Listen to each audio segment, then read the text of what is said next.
ரகசியங்களை ஃபாலோ பண்ணால் மட்டும்தான் அதில் முழுமையாக நீங்கள் வெற்றி பெற முடியும். இந்த பதிவை பொறுத்த வரைக்கும் என்ன பலன்கள் நான் சொன்னாலும் அந்த பலன்களை நீங்கள் முழுமையாக அனுபவிக்க வேண்டுமென்றால் சொல்லுகின்ற அந்த பொன்னான நேரத்தை நீங்கள் பயன்படுத்தணும் இல்லையா?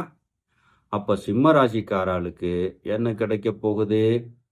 ஒரு முக்கியமான பொருள்.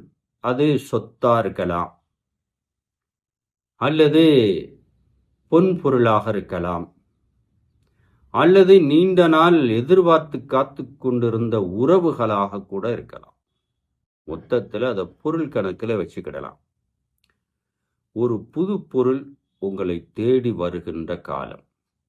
ஏன்னா எதையுமே அசால்ட்டாக வெற்றி நடை போடக்கூடிய சிம்மராசி சகோதர சகோதரிகளே, உங்களுக்கென்று ஒரு மிடுக்கான தோற்றம் இருந்து கொண்டுதான் இருக்கும்.